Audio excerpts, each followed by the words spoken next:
यात्रा के दौरान हरिद्वार से गंगा जल लेकर आ रहे शिव भक्त कांवड़ियों के विभिन्न रूप देखने को मिल रहे हैं। एक ओर जहां भक्ति की रस धारा इन दिनों हाईवे पर और गांव देहात कस्बों में बह रही है, वहीं कांवड़ यात्रा के माध्यम से हिंदू जन जागरण का काम भी संतों द्वारा किया जा रहा है।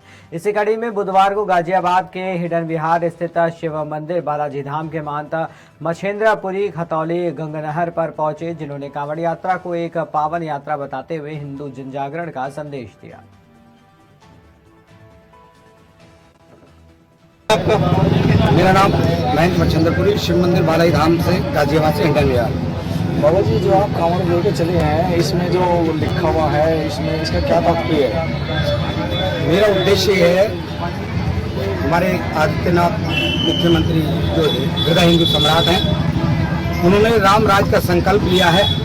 उसका हम पूरा भारत और हम सब उनका पूर्ण समर्थन करते हैं। तो आगे क्या विचार है आपका?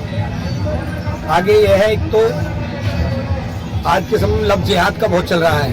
हमारी हिंदू बहन बेटियों को टारगेट बनाया जा रहा है और तो और ये इतने नीचता पे आ गए। वैसे ये कलावा निषेध मानते हैं, रुद्राक्ष निषेध मानते हैं, तिलक निषेध मानते हैं कि इनके धर्म में नहीं है, लेकिन ये इतनी नीचता पे आ गए। ये जहाँ हमारी बहन बेटी रहती है या मंदिरों पे बहन बेटी रहती है, वहाँ पर ये अपनी जिहादियों को खड़ा कर देते हैं और तिलक लगा के कलावा बांध के खड़ा कर देते हैं और हिंदू बहन बेटियों को टारगेट किया जाता है। या तो इस्लाम कबूल करे, अन्यथा इस्लाम से नहीं चलेगी तो मौत के घाट उतार दी जाएगी, साक्षी की तरह।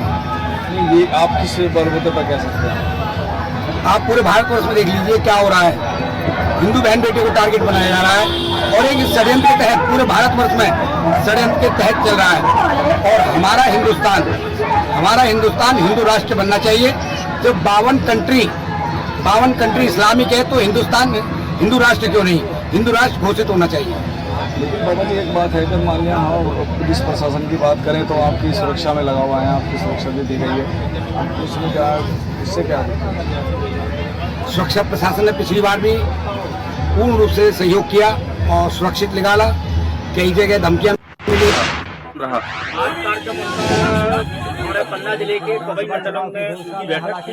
उसके दौरान हमारे का आगमन हुआ, जिसमें ग्राम पंचायत यही वजह है कि कांग्रेस के कार्यक्रमों में उत्साह के साथ कार्यकर्ताओं की भीड़ बढ़ते हुए नजर आने लगी। कांग्रेस के बुंदेलखंड प्रभारी पूर्व मंत्री जीतू पटवारी पहुंचे। गुन्नौर विधानसभा क्षेत्र में गुन्नौर विधानसभा के लव कुश मोड़ पर विधानसभा के युवा नेता केसरी अहरवार के नेतृत्व में शॉल श्रीफल से स्वागत किया गया।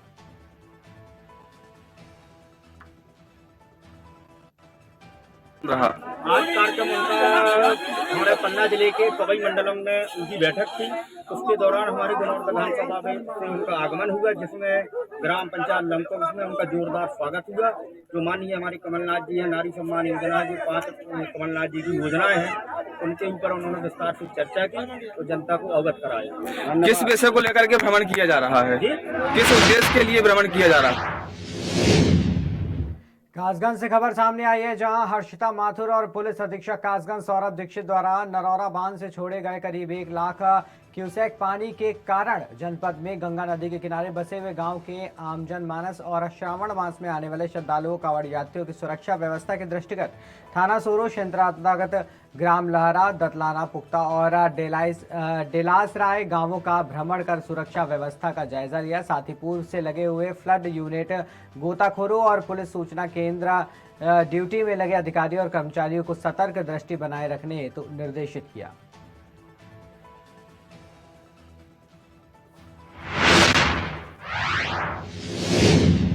संत कबीर नगर से खबर सामने आई है, जहां मेहदावल ब्लॉक अंतर्गत बलौली गांव में बृहस्पतिवार को आकाशीय बिजली की चपेट में आने से एक युवक की मौत हो गई। मृतक के पिता राम मिलन यादव का रो रो कर बुरा हाल हो गया। उधर सूचना पाकर नौलखा चौकी प्रभारी मौके पर पहुंचकर शव को कब्जे में लेकर पोस्टमार्टम के लिए भेज दी।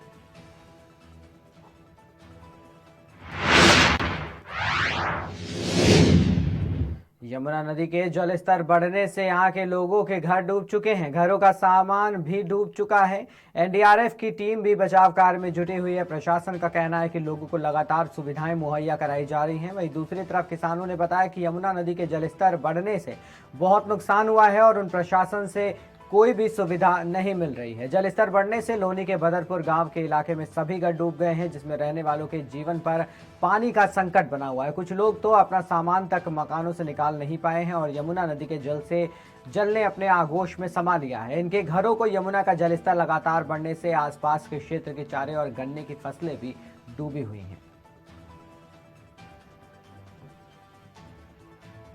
जनपद गाजियाबाद के लोनी क्षेत्र में यमुना से जलस्तर जो बढ़ा हुआ है उससे हमारे 9 गांव संवेदनशील हैं, लेकिन अभी किसी गांव में पानी प्रवेश नहीं किया हुआ है।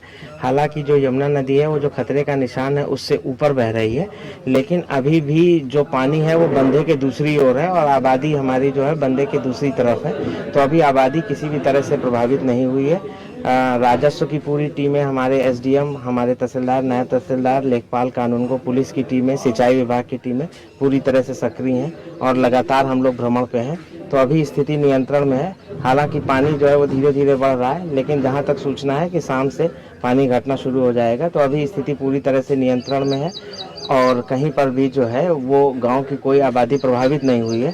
हालांकि एक गांव बदरपुर जो है, जो कि मुख्यतः 80 से 90% जो दिल्ली में पड़ता है, उसका 10% भाग वो लोनी तहसील में पड़ता है। वहाँ पे 10-12 मकान थे जिसमें कि पानी आ गया था, तो उन लोगों को समय रहते पहले ही जो है मकान से बाहर करा दिया गया है।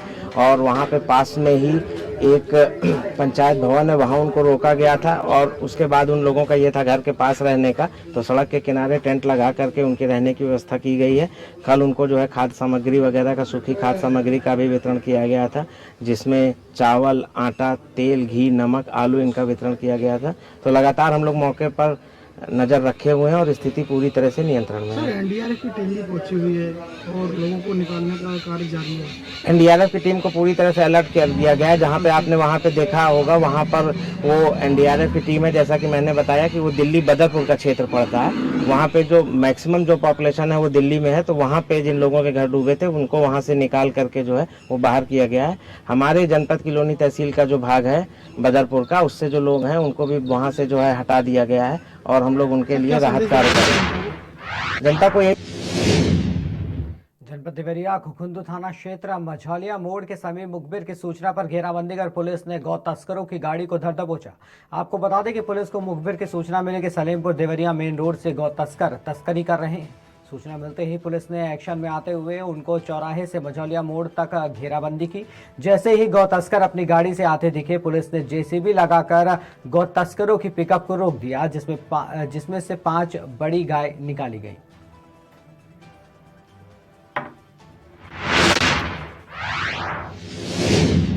चित्रकूट से खबर सामने आई है, जहां शिक्षा देने के नाम पर ग्रामीणों से करोड़ों की ठगी हुई। ठगों ने हार्वर्ड जागरूकता एजुकेशन ट्रस्ट बनाकर लोगों को नौकरी का झांसा और उपहार देने के नाम पर करोड़ों की ठगी की।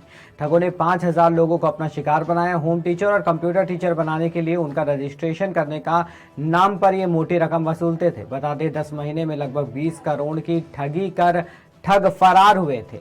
ठगी का शिकार हुए सैकड़ों पीड़ितों ने डीएम कार्यालय में प्रदर्शन कर ज्ञापन सौंपा।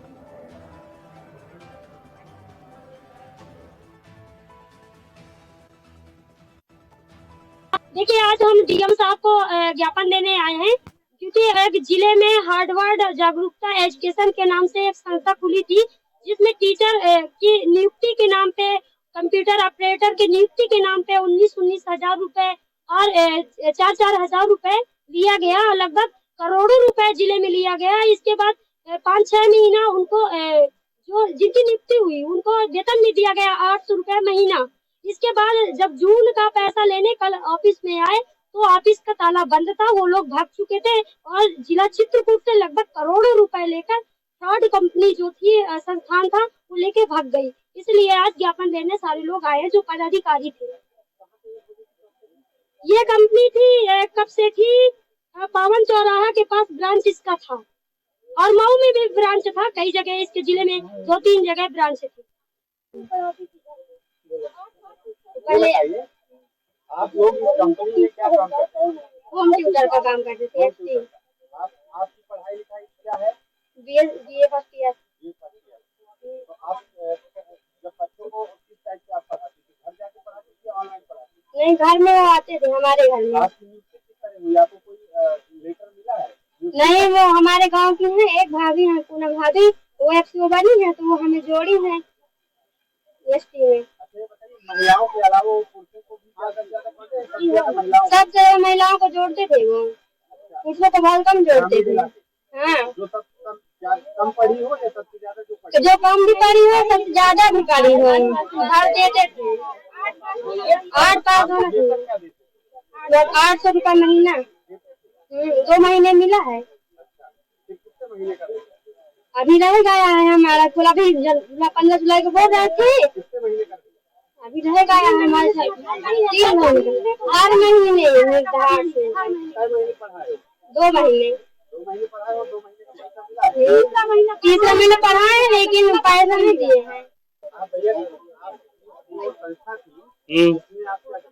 देखिए, हमें सेंटर होल्डर का पद दिया गया था जो केंद्र संचालक चलाते हैं, ठीक है।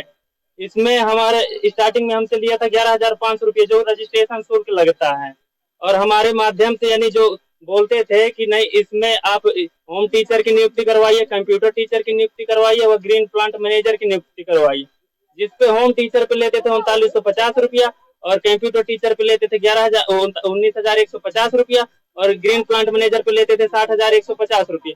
ये सब लोग यहाँ पे चित्रकूट जिले में करीबन 3,000 के लमसम होम टीचर थे और 300 से ज्यादा कंप्यूटर टीचर थे और 150 से ज्यादा ग्रीन प्लांट मैनेजर थे। हमारे द्वारा नहीं, यानी कुछ हमारे द्वारा है, कुछ और जो हमारे पद पे थे उनके द्वारा करवाई। यानी जिले में जो हमारे लेवल में थे 200 लोग थे नियुक्ति के नाम पे। वेतन दिया जाता था, उसपे यानी कमीशन दिया जाता था कि एक आदमी पे 125 रुपया। हाँ,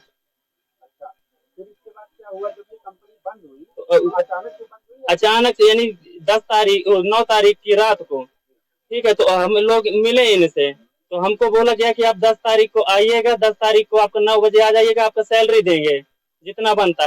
10 तारीख को जो यहाँ के ब्रांच संचालक थे विनय कुमार वर्मा, ठीक है।